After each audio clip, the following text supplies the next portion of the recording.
A professional boxing event due to take place at Rushcliffe Leisure Centre on May the 7th has been cancelled after police received reports of a possible threat of violence.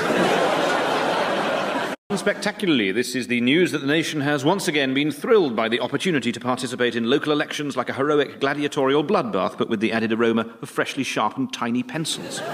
Across the country, people have been voting for their local councillors in order to decide who they want to have the privilege of closing down their libraries in 6 months' time. In Scotland, 16 and 17-year-olds have been voting for the first time. Previously, they've had to persuade an older teenager to go into the polling station and vote for them. There have been concerns that there will be a low turnout for the police and crime commissioners' elections, simply on the ground that there's been no advertising for them. Nobody knows who's standing, what they stand for, or what a police and crime commissioner actually is. I assume it's the person who sends out the bat signal. So this is the news that the new Mayor of London is Claudio Ranieri. Verbally, this is the decision of Ted Cruz and John Kasich to suspend their campaigning against Donald Trump for what they describe as the Republican presidential nomination, but to all outside observers looks more like a hotly contested race to be judged the most appalling man in the world. I know a lot of Radio 4 listeners won't have been keeping up with the American politics, so I'll just quickly bring you up to speed. We have lost the colonies.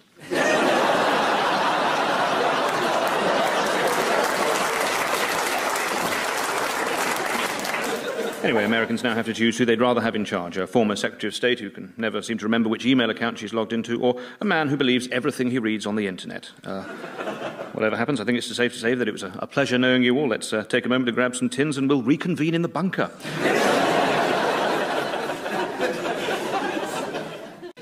And then the team that wins gets a big cup.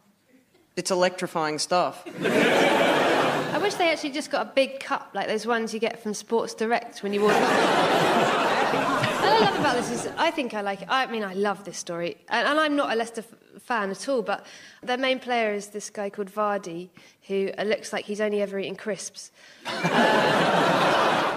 Unrelatedly, this is the story of unfancied Leicester City shocking the world of football by winning the Premier League. Football fans the world over were delighted by the plucky underdog story of 11 millionaires fighting their way past a lot of slightly richer millionaires. Leicester players have achieved the one thing they have been striving for their entire lives, and one must assume that now, like bumblebees, they will simply die.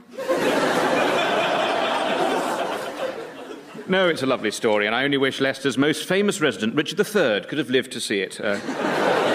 Grotesquely aged, baffled by the world around him, and sitting in an executive box screaming, "Why won't you let me die?" in Middle English. It's not just sporting achievement in Leicester, of course. The University of Leicester was instrumental in the invention of genetic fingerprinting.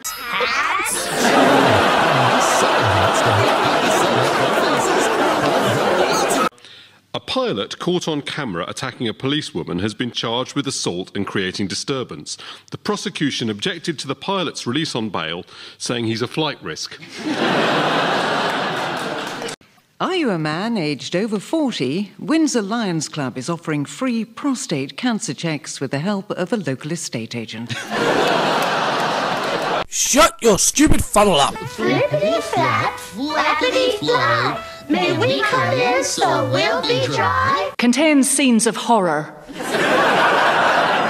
A US judge has ruled that a transgender student has the right to use the bathroom corresponding to his gender identity. Former student Gavin Grimm sued Gloucester County School after it barred him from using the men's bathroom. Following the ruling, Mr. Grimm said he felt an incredible sense of relief. Bivvy alarm system, now only £100. Protect your tackle with a Bivvy alarm system. Easy to set up. Locate the transmitter at strategic locations around your peg.